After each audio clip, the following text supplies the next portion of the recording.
हम रहे या ना रहे, लेकिन ऐसे विचार हो, ऐसा निर्माण हो जो चलता रहे। जी हाँ, नमस्कार। न्यूज लेटर के साथ हाजिर हूं मैं राकेश रंजन। आज बात करेंगे खेती किसानी की, किसान आंदोलन की, उन बातों की जिससे किसानों का बाखबर रहना जरूरी है। किसान की चर्चा करने बैठा तो सबसे पहले मेरे जेहन में याद आई बिहार के मुजफ्फरपुर जिले की किसान चाची।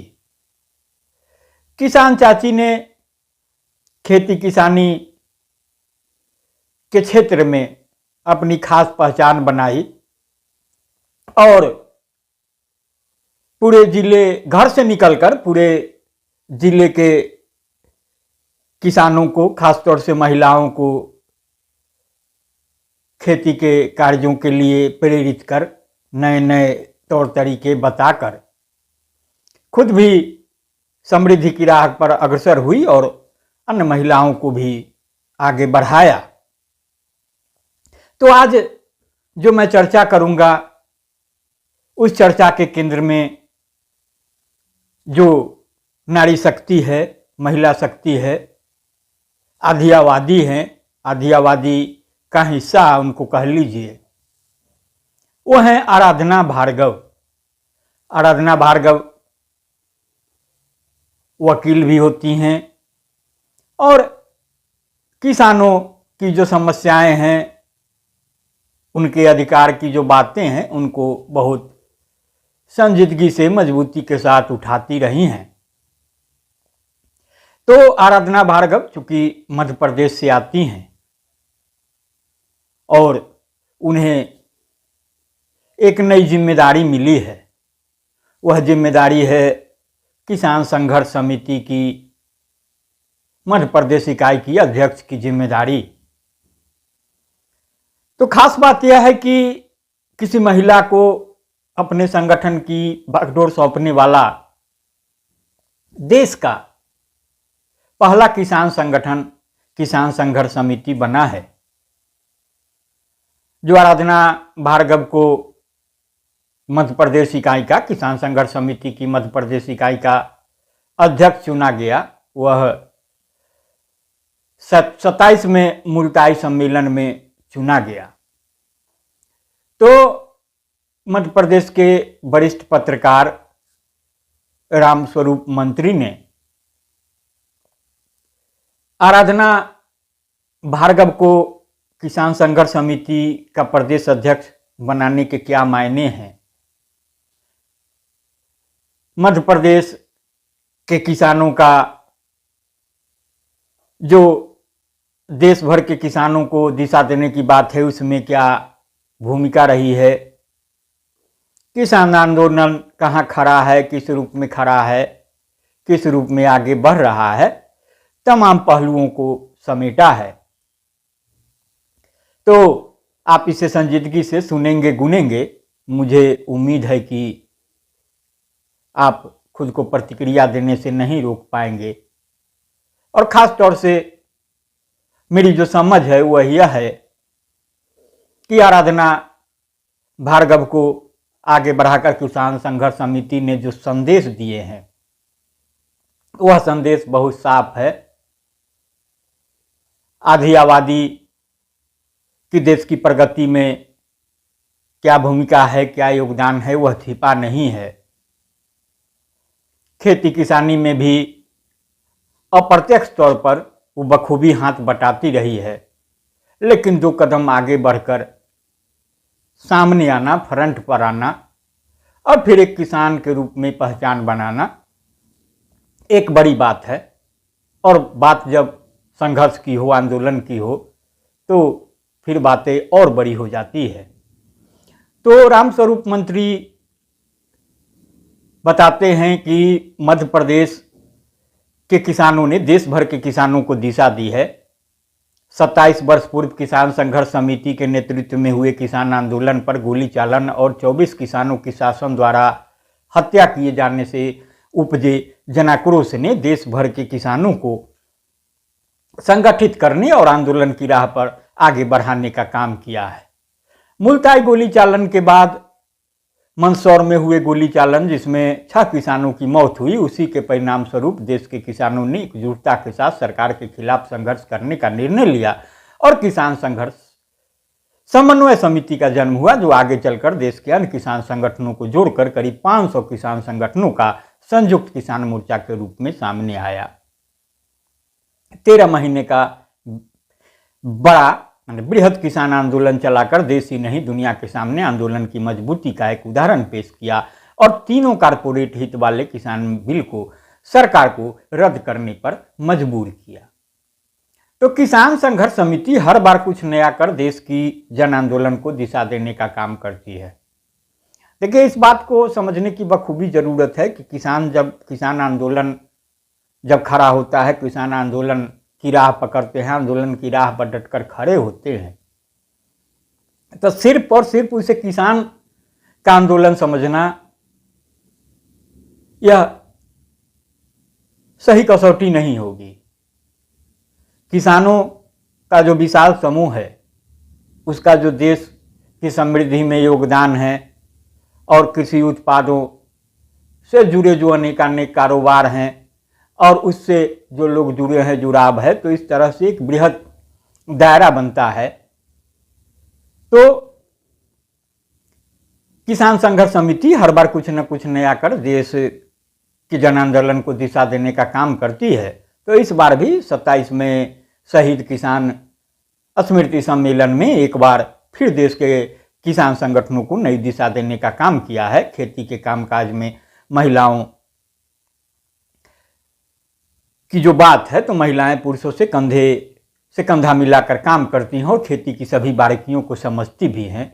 लेकिन देश के किसी किसान संगठन ने अपने संगठन का नेतृत्व महिला नेत्री को देने का अब तक निर्णय नहीं किया। किसान संघर्ष समिति ने इस मामले में आगे बढ़कर किसान संगठनों को एक नई दिशा दी है। मुल्ताई सम्मेलन में किसान संघर्ष समिति की जो नई कार्यकारिणी गठित की गई है, उसमें किसान संघर्ष समिति, जैसा कि मैंने आपको शुरुआत में बताया, मध्य प्रदेश के अध्यक्ष के रूप में महिला नेत्री आराधना भार्गव को अध्यक्ष चुना गया।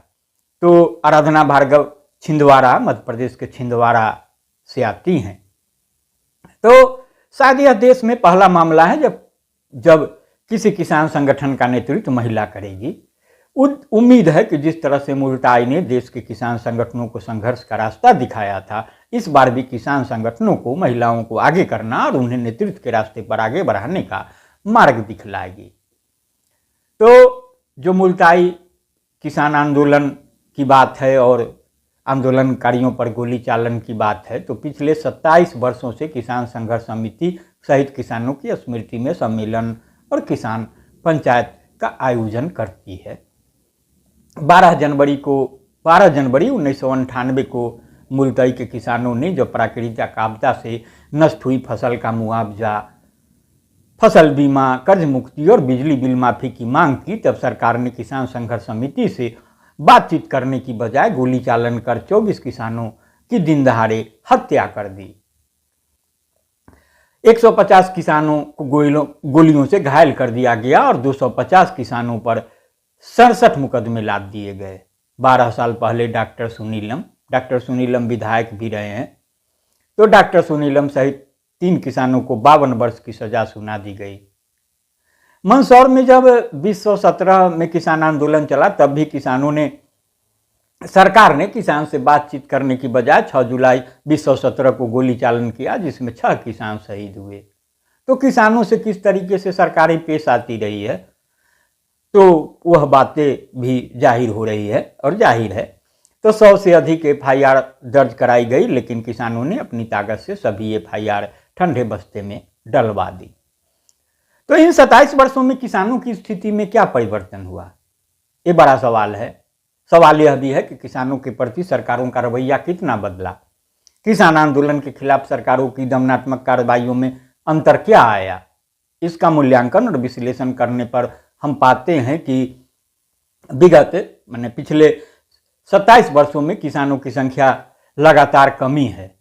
2016-17 में औसत खेती के लिए भूमि जोत 1.8 हेक्टेयर थी, 2021-22 में घटकर 0.74 हेक्टेयर रह गई है। इसमें 31% यानी एक तिहाई की कमी आई है। तमाम सारे किसान गत 27 वर्षों में खेतीहर मजदूर बन चुके हैं या शहरों में पलायन कर चुके हैं। तो 27 वर्ष पूर्व जब किसानों की फसलें ओलावृष्टि और अतिवृष्टि से खराब हुई थी, तब अनावरी मापने की इकाई तहसील थी, जो अब बदलकर पटवारी हल्का हो चुकी है।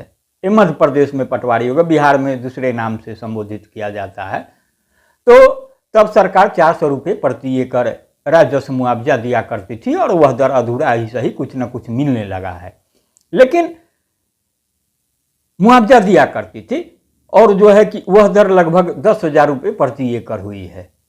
लेकिन उस समय फसल बीमा का लाभ किसानों को नहीं मिलता था। आज आधा अधूरा ही सही कुछ न कुछ मिलने लगा है, लेकिन किसानों की फसलों की एमएसपी पर खरीदी तब की जाती थी, न अब की जा रही है। इतना परिवर्तन जरूर आया है कि स्वामीनाथन कमीशन की रिपोर्ट के बाद अखिल भारतीय किसान संघर्ष समन्वय समिति और संयुक्त किसान मोर्चा के संघर्षों के बाद एमएसपी की कानूनी गारंटी का मुद्दा देश के राजनीतिक पटल पर आ गया है।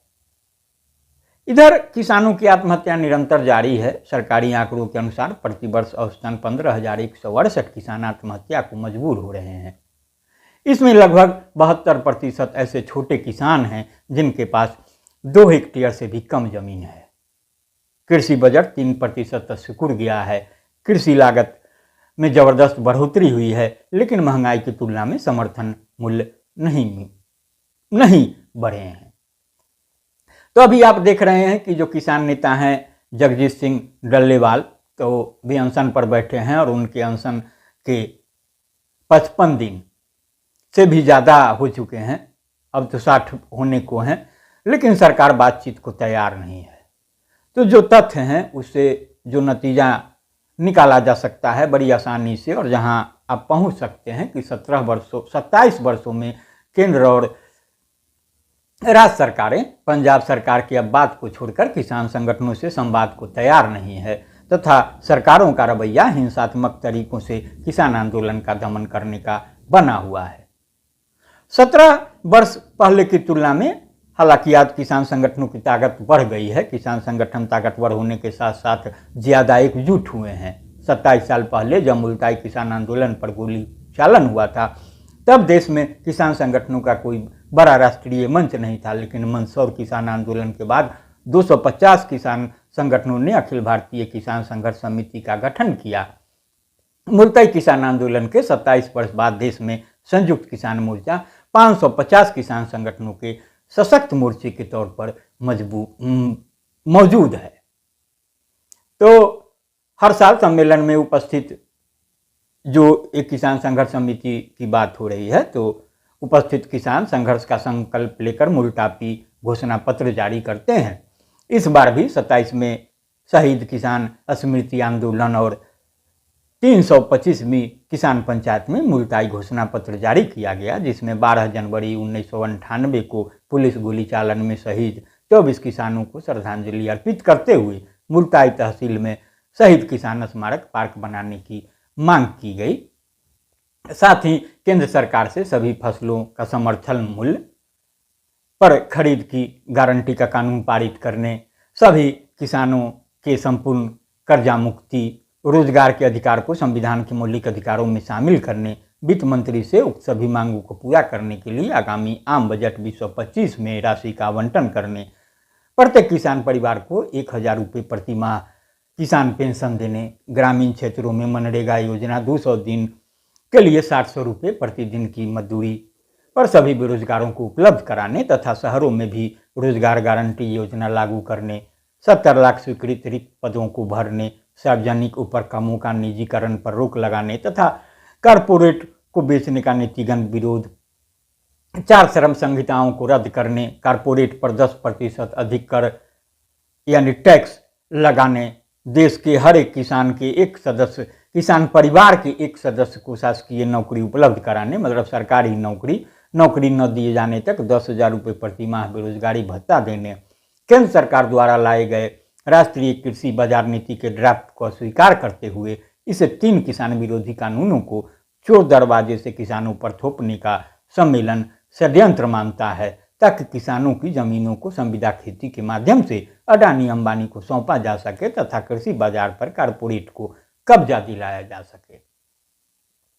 तो इस तरह सम्मेलन में राष्ट्रीय कृषि बाजार नीति को रद्द करने के लिए संघर्ष संयुक्त किसान मोर्चा द्वारा चलाए जा रहे आंदोलन को तेज करने, जगदीश सिंह डल्लेवाल द्वारा जारी भूख हड़ताल के बावजूद केंद्र सरकार द्वारा किसान संगठनों से बातचीत नहीं जाने के तानाशाही व अलोकतांत्रिक जो रवैया है, उसके अलावा कृषि योग भूमि के अधिग्रहण पर रोक लगाने, अधिग्रहण हेतु ग्राम सभा की सहमति एवं सामाजिक आर्थिक पर्यावरणीय प्रभाव के परीक्षण कराने, वन अधिकार कानून जो पेशा कानून है उसको लागू करने तथा वन रक्षण कानून में किए गए संशोधनों को रद्द करने, नदियों के संरक्षण के लिए समग्र कानून बनाने की भी मांग की गई सम्मेलन में।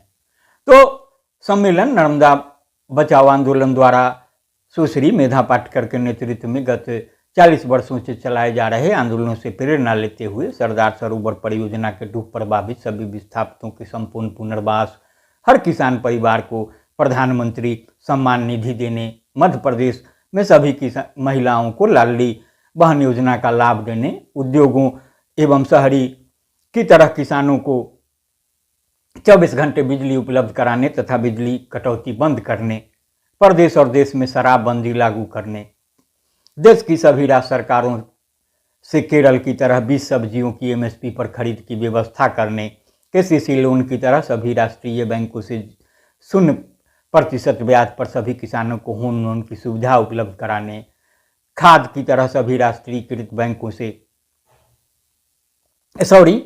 खाद और बीज आधे दाम पर उपलब्ध कराने, भाजपा सरकार से अपने घोषणा पत्र के अनुसार गेहूं की 3100 रुपये प्रति क्विंटल खरीद करने, दूध के भाव 10 रुपये प्रति फैट करने, कृषि के उपयोग में आने वाली सभी वस्तुओं और यंत्रों पर जीएसटी शुल्क खत्म करने की मांग की गई। इसके अलावे प्रदेश व देश में जाति गणना कराने, छिंदवाड़ा के पेंच परिवर्तन परियोजना के विस्थापितों को आदर्श पुनर्वास नीति 2002 में उल्लेखित सभी विस्थापित किसानों को दिए गए प्लॉटों का मालिकाना हक देने, वसूली गई रजिस्ट्री की जो दर थी, जो शुल्क था एवं स्टाफ शुल्क वापस कराने, सभी पुनर्वास केंद्रों को राजस्व ग्राम घोषित कर पंचायत की योजनाएं लागू करने, हर विस्थापित परिवार के एक सदस्य को शासकीय नौकरी उपलब्ध कराने, अडानी पावर प्रोजेक्ट के लिए अधिग्रहित जमीनों को वर्तमान भूमि अधिग्रहण कानून के तहत किसानों को वापस करने,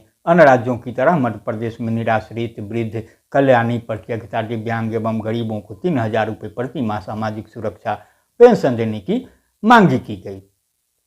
तो किसान संघर्ष समिति सम्मेलन जन आंदोलनों के राष्ट्रीय समन्वय राष्ट्रीय किसानी मंच संयुक्त किसान मोर्चा के सदस्य संगठन होने के नाते किसानों के तीनों मंचों द्वारा आयोजित किए जाने वाले कार्यक्रमों में बढ़ चढ़कर भागीदारी करने का संकल्प लेता है। यह संकल्प लिया गया जो सम्मेलन था। तो जैसा कि मैंने बताया कि राम स्वरूप मंत्री वरिष्ठ पत्रकार हैं और किसान संघर्ष समिति से भी जुड़े हैं, वे मालवा निवाड़ के संयोजक होते हैं। तो जो मांगे हैं वो अपनी जगह हैं, तमाम बातें हैं, लेकिन सबसे बड़ी बात यह है कि किसी महिला के हाथ में संगठन की बागडोर सौंपना, और वह बागडोर अगर सौंपी गई है आराधना भार्गव के हाथ में, तो जाहिर है कि संगठन को उन पर विश्वास होगा, उनकी योग्यता पर, क्षमता पर और कार्यदक्षता पर भी, क्योंकि वे विश्लेषक भी हैं, विभिन्न विषयों पर अपनी राय भी रखती हैं, जो सोशल मीडिया प्लेटफॉर्म है या फिर मीडिया के विभिन्न माध्यमों से सार्वजनिक कार्यक्रमों में, चाहे राजनीतिक सामाजिक कार्यक्रम जो भी हो, तो उम्मीद की जानी चाहिए कि जो आराधना भार्गव को जिम्मेदारी मिली है, इस नई जिम्मेदारी को भी, जिम्मेदारी तो निभाती ही रही हैं, लेकिन नई जिम्मेदारी को भी बखूबी निभाएंगी। और फिर सिर्फ मध्य प्रदेश ही नहीं, जो दुनिया के स्तर पर एक मिसाल बनेंगी। तो बहरहाल इतना ही। नमस्कार।